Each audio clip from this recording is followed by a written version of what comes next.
الحمد لله حمدا كثيرا كما أمر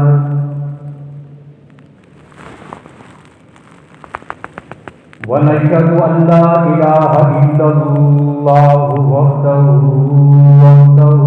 لا شريك له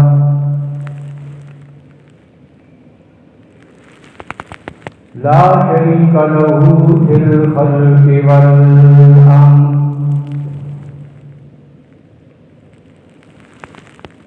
إرغاما لمن جحد به وكفر ونشهد أن سيدنا وسندنا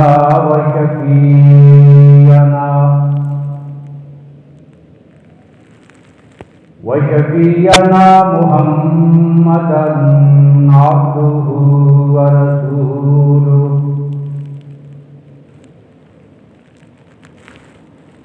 أما بعد فأعوذ بالله من الشيطان الرجيم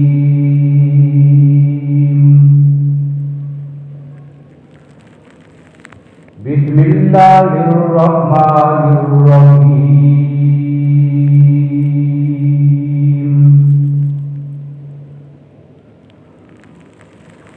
يا أيها الذين آمنوا لا تقدموا بين يدي الله ورسوله وقال الله تبارك وتعالى في مقام آخر يا أيها الذين آمنوا لا تقولوا راعنا وقولوا انظرنا واسمعوا وللكافرين عذاب أليم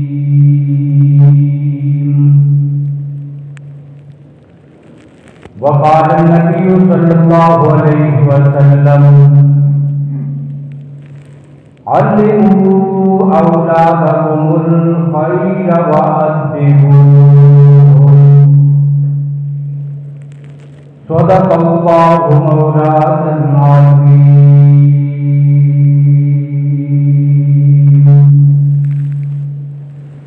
وصدق رسوله النبي الأمي الكريم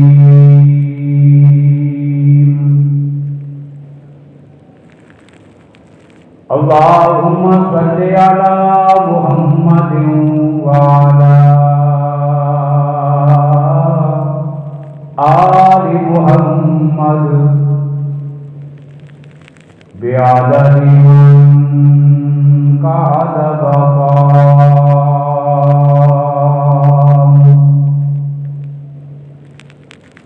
وصل على محمد وعلى آل محمد بعدد من صلى وصام.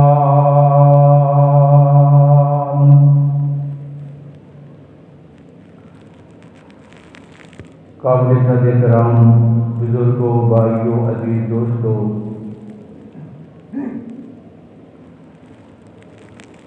آج کی گفتگو میں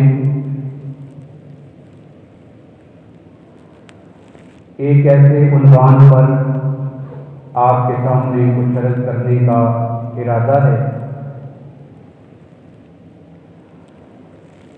کہ جس عنوان پر عموماً بہت کم گفتگو ہوتی ہے، حالانکہ حقیقت یہ ہے کہ ایسے عنوانات کو بیان کرنے کی معاشرے میں بہت زیادہ ضرورت ہے۔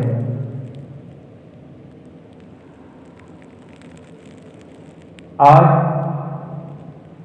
جو چیز میں نے آپ کے سامنے ذکر کرنی ہے، ایک چھوٹا سا لفظ ہے ادب۔ اب اس لفظ کی حقیقت کیا ہے اور اس کی معاشرے میں اہمیت کیا ہے، بس آج کی گفتگو میں یہی چیز آپ کے سامنے عرض کرنی ہے۔ اور اگر یہ صفت ہماری زندگی میں آ جائے تو پھر صحیح معنوں میں ہر انسان ایک صحیح مسلمان اور مومن بن جائے، اور اس صفت کے ساتھ تشکیل پانے والا معاشرہ دنیا کا ایک بہترین معاشرہ بن سکتا ہے۔ ادب اور بے ادبی یہ ایک بہترین صفت اور بے ادبی ایک بہت بڑا عظیم جرم اور گناہ ہے۔ ہم نے کبھی اس بات پر غور نہیں کیا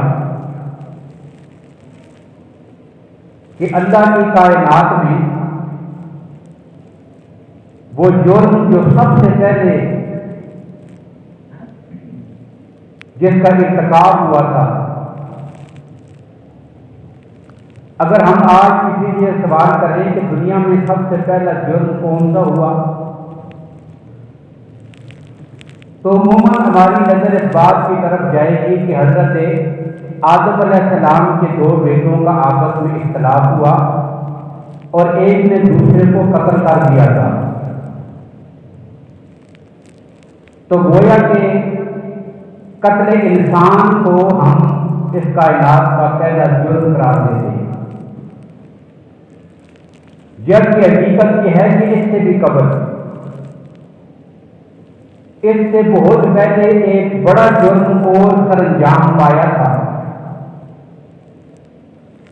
اور جس کے ہاتھوں وہ جرم ہوا تھا اس کو اللہ نے راندہ سرگاہ کر کے شیطان بنا دیا ہے، ابلیس ہے، اور وہ جرم تھا بے ادبی کا۔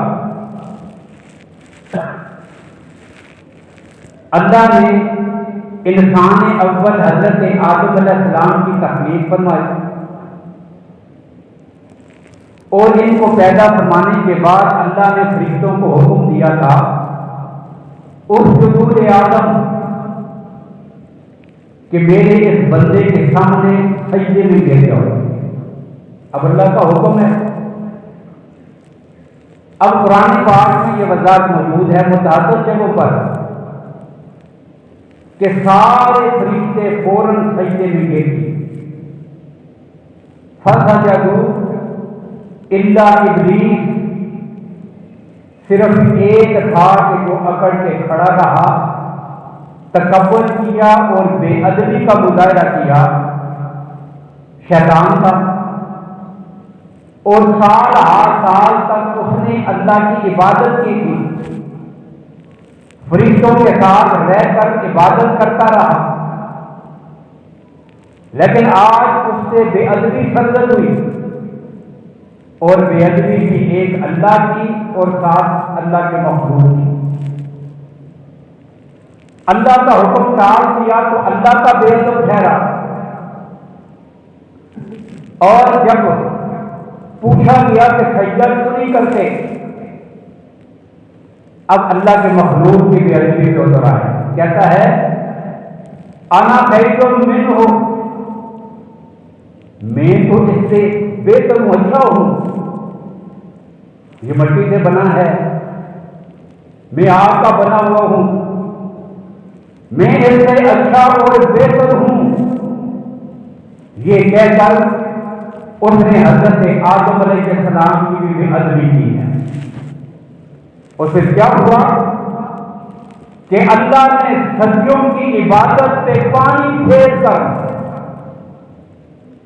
اسے کائنات کے سب سے زیادہ ملعون اور راندہ درگاہ قرار دیتے ہوئے شیطان کے لقب سے اللہ نے اس کو نواز دیا کہ ساری عظمتیں چھن گئی، کس بنیاد پر کہ بے ادبی کی ہے، بے ادب تھا، اس کی زندگی میں ادب نہیں تھا۔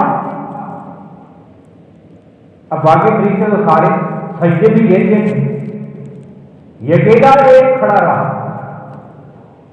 اور جب لمبا سجدہ کرنے کے بعد فرشتوں نے سر اٹھایا، وہ تو یہ سمجھتے تھے کہ سارے سجدے میں چلے گئے، اب انہیں تو علم نہیں تھا کہ کوئی ایک رہ بھی گیا ہے، کوئی ایک گستاخ اور بے ادب اکڑ بھی گیا ہے، نہیں، اب وہ تو سجدے میں تھے سارے، اور سجدے سے سر اٹھایا تو بڑا عجیب منظر دیکھا کہ ایک کھڑا ہے لیکن پہچانا نہیں جاتا۔ اب بڑی سی بات ہے، یہ کون کہاں سے آ گیا ہے کہ سارے فرشتے سجدے میں چلے گئے، سجدے سے سر اٹھایا تو ایک کھڑا ہے لیکن کوئی اسے پہچانتا نہیں۔ اب فرشتے بھی سوچ میں پڑ گئے یہ کون ہے،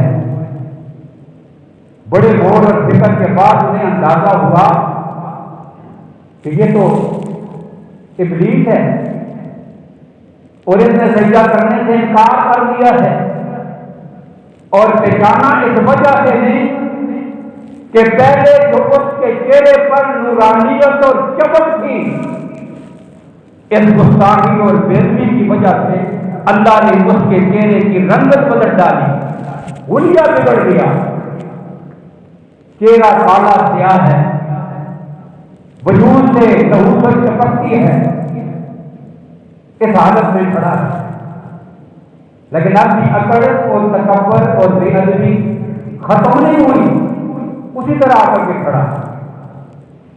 اب فرشتوں نے جب اس کی شکل دیکھی، اس پہ نازل ہونے والا بے ادبی کا عذاب دیکھا،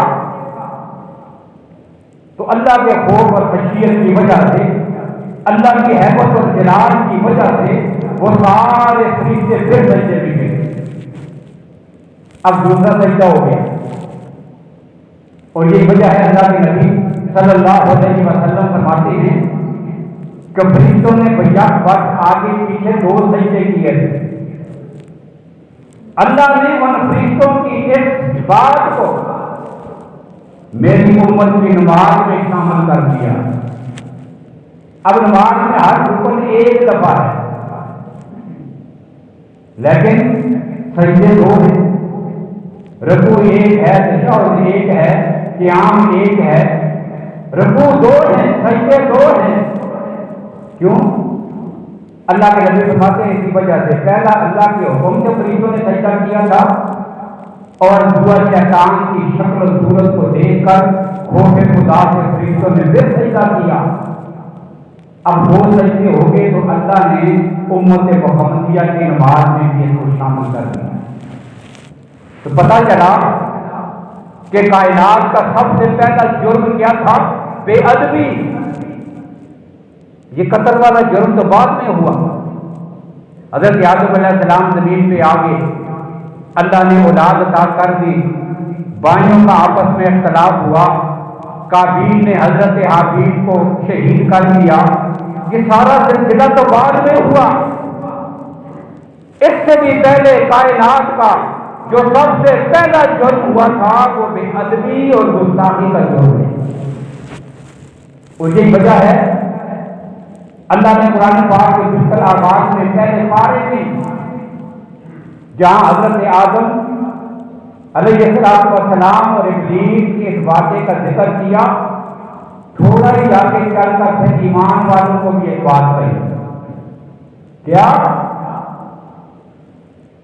نبی اکرم صلی اللہ علیہ وسلم کے سامنے صحابہ کرام حاضر ہوتے، کوئی بات پوچھنی ہوتی، مسئلہ پوچھنا ہوتا، اللہ کے نبی صلی اللہ علیہ وسلم کو اپنی طرف بلانا ہوتا، متوجہ کرنا ہوتا، صحابہ کیا کہتے؟ راہینا، آقا ہمارا بھی خیال فرمائیے، ہماری بھی رعایت فرمائیں، ہم نے بھی بات پوچھنی ہے یا رسول اللہ، ہمارا بھی خیال فرمائیے۔ اب راہینا کا یہ معنی ہے، لیکن دشمن کیا کرتے تھے، مشرک کیا کرتے تھے، منافق کیا کرتے تھے؟ اب ان کا طریقہ یہ تھا کہ رائے نا کو کھینچ کر راہینا کہتے تھے، اور رائی جو ہے وہ چرواہے کو کہتے ہیں۔ اب پوچھنے والے تو نہ اس گستاخی کا سوچ سکتے تھے نہ ارتکاب کرتے تھے، لیکن نبوت کا مقام بلند اتنا اعلیٰ اور برتر ہے کہ اللہ کی ذات اس میں گستاخی کا ادنا سا ایک سراغ بھی نہیں چھوڑنا چاہتے، صرف ایک گستاخی کا، بے ادبی کا رب دروازہ ہی بند کر دینا چاہتے ہیں۔ اب اللہ نے کیا فرمایا؟ میرے نبی کے صحابہ تم تو پورے خلوص نیت کے ساتھ درست لفظ کہتے ہو، لیکن دشمن جو ہے اس کو تھوڑا سا مروڑ کر اپنی مرضی کا مقصد نکال کے میرے نبی کی توہین اور بے ادبی کر رہی ہے۔ لہذا آج کے بعد یہ لفظ ہی آپ کہنا چھوڑ دیں، رائنا کے بجائے آپ یوں کہا کریں گے انظرنا یا رسول اللہ، ہم پہ بھی نظر کرم فرمائیے، ہمارا بھی خیال فرمائیے کے بجائے ہمارے ہم پہ بھی نظر کرم فرمائیے۔ اب اس لفظ کو جو ہے وہ پھیر کر کوئی بے ادبی کر ہی نہیں سکتا تھا۔ اللہ نے ایمان والوں کو بتا دیا کہ کہیں کائنات میں تم بھی کبھی بے ادبی کا مظاہرہ مت کرنا، ورنہ پھر کیا ہوگا؟ اللہ تمہارے سارے اعمال کو ضائع کر دے گا۔ ہم نے سارے اعمال کو ضائع نہیں کیا، اور یہ بات پھر آگے چل کر اللہ نے سورہ اجلاس میں تو صاف لفظوں میں کہتے ہیں لا تقدموا بین یدی اللہ ورسولہ، میرے نبی کا آدر کیجیے، ان سے آگے اللہ اور اس کے رسول سے آگے بڑھنے کی کوشش مت کرو، ادب کی حد میں رہو۔ پھر ادب کے مزید کرینے سکھائے، لا ترفعوا اصواتکم فوق صوت النبی،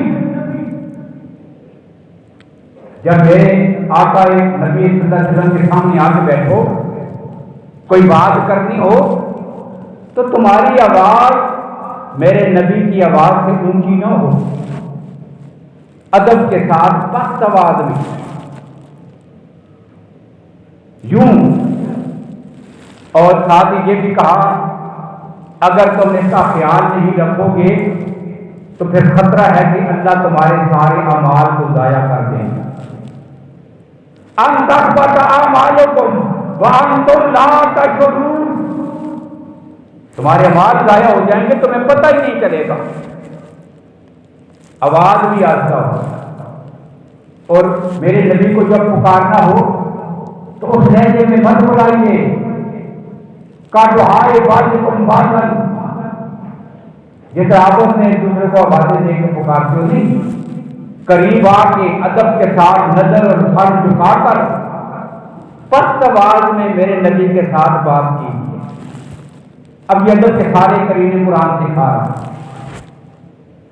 تو پتہ کیا چلا کہ ادب جو ہے یہ بہت بڑی صفت ہے، یہ ہے تو سب کچھ ہے،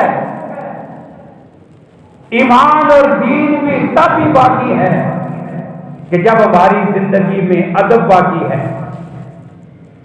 ادب گیا تو سب کچھ ہاتھوں سے نکل گیا۔ اور یہ بات اکابرین کا ایک چھوٹا سا جملہ ہے، 3 الفاظ پر مشتمل، لیکن اتنا جامع ہے گویا کہ پورے سمندر کو ایک کوزے میں بند کر دیا گیا۔ وہ یہ فرمایا کرتے تھے الدین کلہ ادب، ادب کیا ہے؟ کہتے ہیں کہ پورے کا پورا دین اگر ایک ہی لفظ میں آپ پوچھیں وہ کیا ہے تو ہم یہ کہیں گے کہ وہ ادب ہے۔ جس کے پاس ادب ہے اس کے پاس دین ہے، جس کے پاس ادب نہیں اس کے پاس کچھ نہیں بچتا، وہ بے دین نہیں نکل جاتا۔ اب شرک کیا ہے؟ اللہ کی ذات کی بے ادبی۔ بدعت کیا ہے؟ آقا کائنات کی فرمان کی بے ادبی، منصب نبوت کی بے ادبی بدعت ہے۔ تو ادب بھی ہے کہ پورے کے پورے دین کا خلاصہ، اصل، اساس، بنیاد اور نچوڑ ہے۔ اسی وجہ سے امام کرمانی رحمۃ اللہ تعالی علیہ کا قول ہے، وہ یہ فرمایا کرتے ہیں کہ رتبے اور مقام کے لحاظ سے سارے اعمال سے بڑھ کر جس چیز کا مقام اور مرتبہ ہے وہ ادب ہے. عمل بعد میں آئیں گے، اعمال بعد میں ہیں، نماز بعد میں پڑھی جائے گی، روزہ بعد میں ہے، حج بعد میں ہے، تسبیحات بعد میں ہیں، ذکر اذکار بعد میں ہے. اعمال سے بھی پہلے. کتنا پہلے؟ تو بڑی عجیب بات امام شافعی رحمہ اللہ نے فرماتے ہیں اتنا پہلے کہ جس طرح تم پہلے وضو کرتے ہو نماز بعد میں پڑھتے ہو. تمہارے ایمان، عقیدے اور عمل کے لیے ادب کی حیثیت وہ ہے کہ جو نماز سے قبل وضو کی ہے. ایک آدمی بغیر وضو کے آگے کھڑا ہو گیا، ساری رات کھڑا رہے گا، 100 رکعت پڑھتا رہے، نماز ہوگی؟ نہیں ہوگی. اسی طرح ادب نہیں ہے تو جتنے اعمال مرضی کرتا رہے، اللہ کی ذات سارے اعمال اٹھا کے اس کے منہ پہ مار دیتے ہیں. اللہ کے ہاں بے ادبی والے اعمال قابل قبول نہیں ہوتے. اور اسی وجہ سے امام شافعی رحمہ اللہ یہ بھی فرمایا کرتے تھے، ان کا یہ قول ہے کہ تمہارے اعمال میں ادب اور عمل میں جو مناسبت ہے، تناسب، بھائی ادب کتنا ہو اور عمل کتنا ہو، اعمال کتنے ہوں اور ادب کتنا ہو. اب یہ سمجھانے کے لیے انہوں نے ایک بات ارشاد فرمائی. وہ یہ فرماتے ہیں کہ آپ مثالیں دیتے ہو کہ جی آٹے میں نمک کے برابر، ایک مثال دیتے ہوتے ہیں آٹے میں نمک کے برابر. اب سب کو پتا ہے کہ آٹا بہت زیادہ ہوتا ہے، نمک اس میں ایک چٹکی بھر ہوتا ہے، تھوڑا سا انگلیوں سے اٹھایا اور اس میں نمک ڈال دیا. آٹا اور نمک برابر نہیں ہوتے، تناسب بہت فرق کے ساتھ ہے. تو امام شافعی فرماتے ہیں کہ تمہارا عمل اگر نمک کے برابر ہے، وہاں پہ ادب جو ہے وہ کم از کم آٹے کے برابر ہوتا قبول ہوگا. اب آپ اندازہ کریں ادب کا مقام کتنا ہے. تو ادب جو ہے یہ اصل ہے. ادب ہوگا تو سب کچھ ہے، ادب نہیں ہے تو کچھ بھی نہیں. اور حضرت تھانوی رحمہ اللہ کی بات کیا فرمایا کرتے ہیں کہ جو آدمی ادب کو اپنی زندگی کا مقصد بنا لیتا ہے، اب سارے اعمال قبول ہوتے ہی ہیں، ایک بڑا انعام اس آدمی کو یہ ملتا ہے چاہے وہ اپنی زندگی میں گناہگار ہی کیوں نہ ہو. اس ادب کی برکت سے اللہ آخری وقت اسے ایمان نصیب فرما دیتے، ایمان کی حالت میں دنیا دی جائے. اور بے ادبی ہوگی تو خوف ہے کہ اللہ کی ذات آخری وقت اس کا ایمان ہی چھین لے.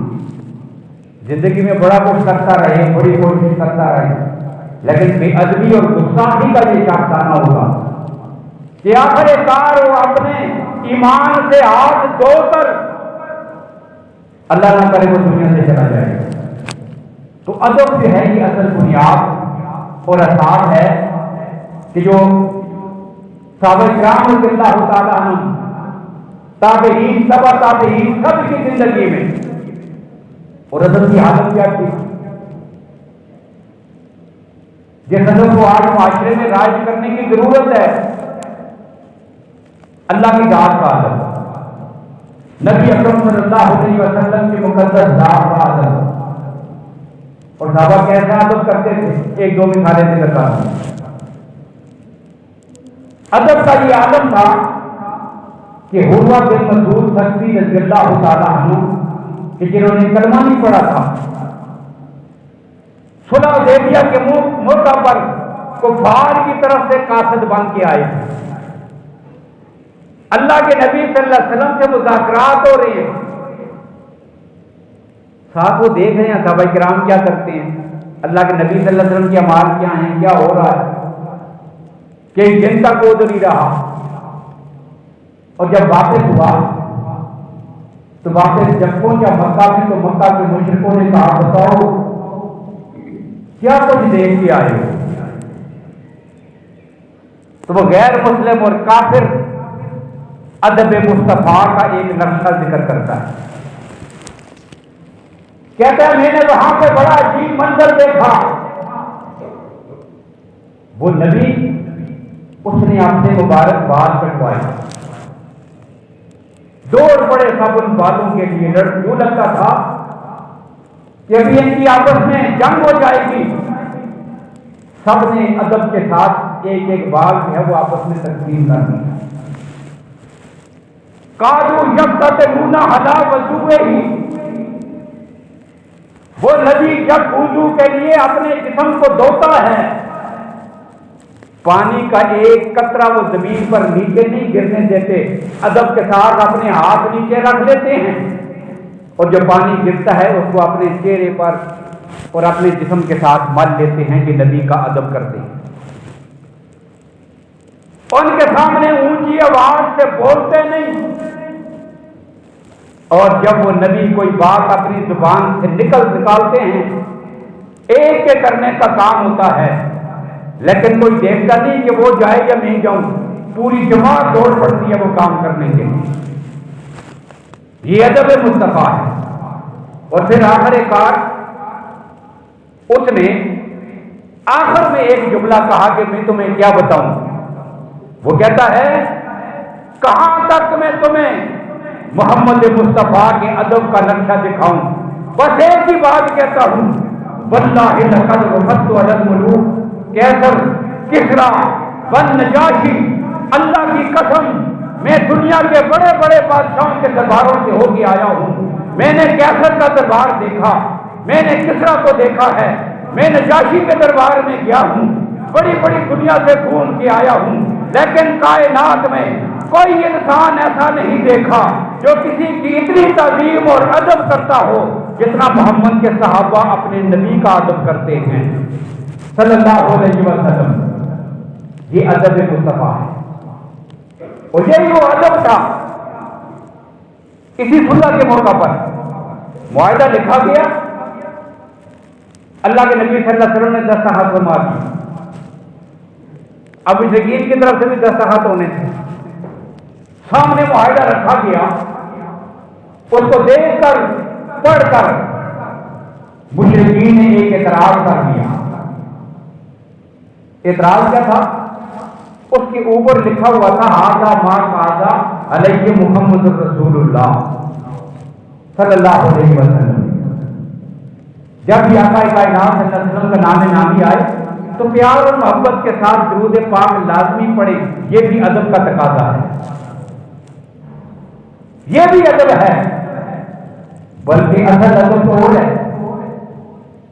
لوگ بس سے پوچھتے ہوتے ہیں کہ ایک آدمی کا وضو نہیں تو قرآن پاک کو اٹھا کہ ہاتھ لگا سکتا ہے. اب یہ فقہی مسئلہ ہے.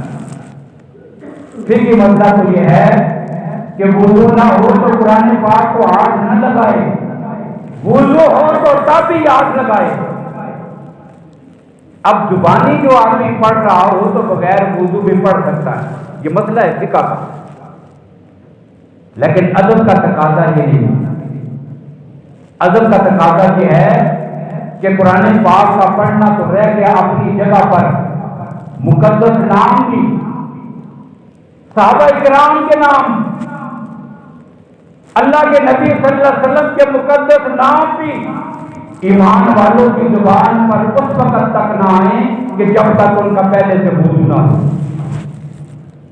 سلطان محمود غزنوی رحمۃ اللہ تعالی علیہ مشہور بادشاہ ہے, فاتح ہے اپنے دور کا. ان کے ہاں ان کے جو مشیر تھے ان میں سے ایک مشیر کا نام محمد تھا. اس کا لقب جو ہے وہ تاج الدین تھا. اب محمود غزنوی کی یہ عادت تھی کہ جب بھی اس مشیر کو کسی مشورے کے لیے کام کے لیے بلاتے ہمیشہ سے کہتے تھے محمد ادھر آئیے. اب ظاہر اس کا نام ہی محمد ہے. اب بار بار اسے محمد کہہ کے مخاطب کرتے, وہ آ جاتا, مشورہ ہوتا, بات ہوتی, کام کرتا, چلا جاتا. ایک دن کسی کام سے ضرورت پڑی, اسے کہا تاج الدین ادھر آئیے. اب وہ آ تو گیا, بات کی, کام کیا, گھر چلا گیا. لیکن آج خلاف معمول یہ کام ہوا تھا. زندگی میں کبھی بھی محمود غزنوی نے اسے تاج الدین نہیں کہا تھا، ٹھیک ہے اس کا لقب ہے، لیکن لقب سے کبھی پکارا نہیں تھا، ہمیشہ نام سے محمد کہہ کے پکارتا تھا۔ آج جو تاج الدین کہہ دیا، اب اس مشیر بیچارے کو اپنا ڈر پڑ گیا،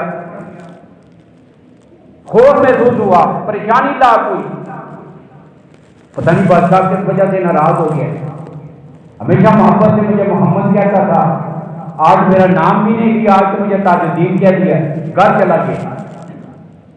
ایک دن گزر گیا، 2 دن گزر گئے، 3 دن گزر گئے، واپس نہیں آیا۔ اب بادشاہ نے بلایا کہ بھائی خیریت تو ہے، ٹھیک تو ہو، 3 دن ہو گئے میرے پاس آئے نہیں۔ اب وہ بلانے پر 3 دن کے بعد آیا تو اس نے پوچھنے پر کہا کہ اصل میں میرے ذہن میں یہ ایک کھٹکا اور پریشانی ہے کہ شاید آپ مجھ سے ناراض ہو گئے ہیں، اسی لیے آپ نے مجھے محمد کہہ کے نہیں پکارا، تاج الدین کہا۔ تو بادشاہ نے کہا کہ نہیں، ایسی کوئی بات نہیں کہ آپ سے ناراض نہیں، اصل بات یہ ہے کہ جب بھی میں تجھے محمد کہہ کے پکارتا ہوں، مجھے پتا ہے کہ تو وہ محمد تو نہیں جو میرے آقا ہیں، لیکن ان کے نام پہ تیرا نام رکھا ہوا ہے، اس مقدس نام کو بھی بغیر وضو کے نہیں لیتا۔ اس دن تجھے میں نے جب ضروری کام کے لیے بلایا تھا، میرا وضو نہیں تھا، اس لیے میری زبان سے لفظ محمد بغیر وضو کے نکل سکتا ہی نہیں۔ اب یہ ادب ہے، یہ ادب ہے کہ آقا کائنات کا نام ہو، مقدس نام ہو، جائز ہوگا؟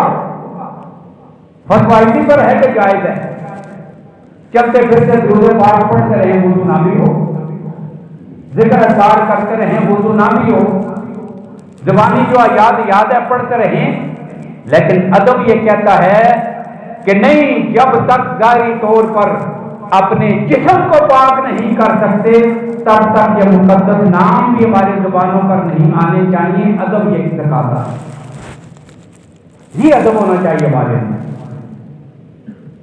تو میرا یہ کر رہا تھا، معاہدہ لکھا گیا، آدھا ما قاض علیہ محمد رسول اللہ صلی اللہ علیہ وسلم، یہ اوپر لکھا ہوا ہے معاہدے پر، صلح حدیبیہ کے معاہدے پر، کہ یہ وہ معاہدہ ہے جو مشرکین کے ساتھ محمد رسول اللہ کی طرف سے طے ہوا ہے۔ اب دونوں نے دستخط کرنے سے، دونوں فریقین نے، اب مشرکین نے دستخط کرنے سے انکار کر دیا۔ کیوں انکار کیا؟ اور انکار پہ لکھا ہوا ہے محمد رسول اللہ، اور یہ تو ہم نہیں مانتے۔ بھائی دستخط کر دے تو اس کا مطلب یہ ہوا کہ ہم نے محمد کو اللہ کا رسول مان لیا ہے صلی اللہ علیہ وسلم، اور یہی تو ہم مانتے نہیں، لہذا یہاں پر محمد الرسول اللہ کو کاٹ کر محمد ابن عبداللہ لکھا جائے، تب دستخط کریں گے۔ اللہ کے نبی صلی اللہ علیہ وسلم فرمایا چلو ٹھیک ہے، میرا نام کاٹ دیتے ہیں اور محمد ابن عبداللہ لکھ دیتے ہیں۔ اللہ کے نبی صلی اللہ علیہ وسلم نے جناب علی سے فرمایا، علی قریب آئیے، تبدیلی کرنی ہے، محمد الرسول اللہ کو کاٹ کر محمد ابن عبداللہ لکھنا ہے۔ اب ادب کیا ہے؟ علی فرماتے ہیں یا رسول اللہ، یہ علی سے کیسے ہو سکتا ہے؟ میرے آقا کا نام لکھا جائے، علی اپنے ہاتھوں سے کاٹ دے، علی خود صفائے ہستی سے مٹ سکتا ہے، لیکن لفظ محمد الرسول اللہ پہ قلم پھیر کر کاٹ نہیں سکتا، میں نہیں کاٹ سکتا۔ اور صرف علی اور مرتضیٰ نے نہیں، کسی صحابی نے بھی کاٹنے سے انکار کر دیا، دوسرے بھی تو تھے، ابو بکر بھی ہیں، عمر بھی ہیں، دیگر صحابہ بھی موجود ہیں، وہ کاٹ دیتے نہیں۔ صحابہ نے ان کے یا رسول اللہ یہ کیسے ہو سکتا ہے ہم آپ کے نام پہ قلم پھیر کے کاٹ دیں؟ اللہ کے نبی نے فرمایا میرے قریب کرو، میں خود ہی کاٹ دیتا ہوں۔ اللہ کے نبی نے خود وہ محمد رسول اللہ سے رسول اللہ کا لفظ کاٹ کر وہاں پہ ابن عبداللہ لکھا دیا. یہ ادب ہے آقا کائنات کے نام کا. اور یہاں پر ایک بات اور بھی کہہ رہے ہیں, اللہ کے نبی صلی اللہ علیہ وسلم نے آخری بیماری میں صحابہ کرام بیٹھے تھے گھر میں ان کے پاس, فرمایا تھا قلم جواب لے کے آؤ, قلم جواب لے کے آؤ, آخری وقت کوئی وصیت تمہارے لیے لکھ دوں. حضرت عمر نے فرمایا نہیں یا رسول اللہ, آپ اس کی تکلیف نہ فرمائیے, خط و نا کتاب اللہ. انکار کر دیا. اب یہ انکار بھی ادب کی وجہ سے تھا. جس طرح علی نے انکار نہیں کیا, جناب علی المرتضیٰ نے انکار نہیں کیا, یا رسول اللہ نہیں کاٹ سکتا, اسی طرح حضرت عمر نے بھی انکار کیا, یا رسول اللہ ہمارا ادب اور محبت اس بات کی اجازت نہیں دیتے کہ آپ کو تکلیف دیں, خصبنا کتاب اللہ, قرآن اور حدیث ہمارے لیے کافی ہے, اب تکلیف نہ فرمائیے, آپ آرام کریں, آپ کی طبیعت ابھی ٹھیک نہیں ہے. یہ ادب مصطفیٰ ہے. تو ادب کی وجہ سے سب کچھ ملتا ہے. بزرگوں کا ادب, بڑوں کا ادب, والدین کا ادب کی گفتگو انشاءاللہ چلے گی. یہ آج پایا تکبیر تک نہیں پہنچ سکی, اس میں آئے گا استادوں کا ادب کیا ہے, اپنے والدین کا ادب کیا ہے, اپنے سے بڑوں کا ادب کیا ہے, اپنے والدین اور ماں باپ کا ادب کیا ہے. صرف ایک بات کیا کہ بات ختم کرتا ہوں, باقی گفتگو انشاءاللہ. امام اعظم ابو حنیفہ رحمۃ اللہ تعالی علیہ پوری دنیا میں آج سب سے زیادہ جن کے پیروکار موجود ہیں. اپنے زمانے کا امام, فقیہ, مجتہد, محدث امام اعظم ابو حنیفہ رحمۃ اللہ تعالی علیہ. اور ماں کی ادب کی حالت کیا تھی؟ ان کی بوڑھی والدہ ہیں, ان کو جب بھی کسی مسئلے کی ضرورت پڑتی ہے اپنے بیٹے سے نہیں پوچھتی, بھائی اعتماد کی بات ہے, نہیں پوچھتی اپنے بیٹے سے, بلکہ اس زمانے کا ایک بہت قریب عمر فقیہ ہیں, عمر ابن زرع رحمۃ اللہ تعالی علیہ, دور رہتے ہیں ایک جگہ پر, مسئلہ پوچھنے کے لیے ان کے پاس جاتی تھی. جب بھی دین کا کوئی مسئلہ ہوتا ان سے پوچھنے جاتی. اب پہلے تو ایک دفعہ بھی امام اعظم ابو حنیفہ رحمہ اللہ نے یہ نہیں کہا کہ ماں میں گھر میں موجود ہوں, اتنا بڑا فقیہ, اتنا بڑا امام کہ عمر ابن زرع بھی میرا مقلد ہے, وہ بھی مسئلے مجھ سے سیکھتا اور پوچھتا ہے, اب تو سیکھنے کے لیے پوچھنے کے لیے اس کے پاس جاتی ہے. کبھی نہیں کہا ماں. اب ماں کی جدھر طبیعت کیا ہے, جو ماں منہ سے نکالے, اب بیٹا سر جھکا کے اپنے ماں کی ادب میں ادھر ہی لے کے جاتا ہے. اب مسئلہ پوچھنا ہوتا, بڑی عجیب بات ہوتی, اونٹ پہ بٹھاتے ان کو اور خود بھی ہے وہ سر جھکا کر اونٹ کی نکیل پکڑ کے پیدل چلتے رہتے, ماں اونٹ پہ بیٹھی ہوتی. اب یہ سارا سفر پیدل اسی طرح طے کر کے ان کے دروازے تک پہنچ جاتے, عمر بن زرع کے دروازے پر. اب وہاں جا کے ماں نیچے اتر جاتی, کمرے میں جا کے پردے کے پیچھے بیٹھ جاتی. عمر ابن زرع ادھر تشریف فرما ہوتے, امام اعظم ابو حنیفہ بھی ان کے پاس جا بیٹھتے. اب ماں ادھر سے مسئلہ پوچھتی ان سے, وہ ادھر سے جواب دے دیتے, لیکن ہوتا کیا کہ ظاہر ہے وہ بھی تو امام اعظم ابو حنیفہ رحمہ اللہ کے مقلد ہیں, مسئلے تو ان سے سیکھتے ہیں. اب ادھر سے والدہ پوچھتی, اب آزرائے ادب ان کو مسئلہ معلوم بھی ہوتا تو خود نہیں بتاتے تھے. آہستہ آواز میں پردے کے پیچھے, ماں کو کیا پتا ہے پیچھے کیا مشورے ہو رہے ہیں. اب وہ امام اعظم ابو حنیفہ رحمہ اللہ سے مشورہ کر لیتے کہ یہ مسئلہ ایسے ہی ہے. اب وہ تسلی سے بتا دیتے کہ ہاں یہ مسئلہ یوں ہے. اب مسئلہ ان سے ہی پوچھتے تھے, امام اعظم ابو حنیفہ سے پوچھتے تھے, اور پھر اونچی آواز میں ان کو جواب دے دیتے تھے, اماں آپ کے مسئلے کا جواب یہ ہے. اب ماں کا دل خوش ہوتا, تسلی ہو جاتی, مسئلے کا پتہ چل گیا ہے. واپس آتی, اونٹ پہ بٹھاتے, گھر لے آتے. ساری زندگی یوں ہی گزر گئی, اور ماں کے ادب کا تقاضا یہ تھا کہ امام اعظم ابو حنیفہ رحمہ اللہ نے زندگی بھر اپنی ماں کے اس راز کو بھی کھلنے نہیں دیا کہ اماں اتنے میل دور تو جس سے مسئلہ پوچھنے کے لیے جاتی ہے وہ تو مجھ سے ہی پوچھ کے تجھے بتا دیتا ہے، جانے کی ضرورت کیا ہے؟ ماں کا دل خوش کرنے کے لیے سارا چکر بھی لگا کے آتے، ماں کو بھی بتاتے جن سے پوچھا ہے تیرے مسئلے کا جواب انہوں نے ہی دیا ہے۔ یہ ادب ہے ماں باپ۔ ہم بھی اپنی زندگی پہ ذرا غور کریں نا، ہم والدین کے ساتھ کیا کرتے ہیں، ہم ان کو کتنا پریشان کرتے ہیں، کتنا ادب کرتے ہیں اپنے والدین۔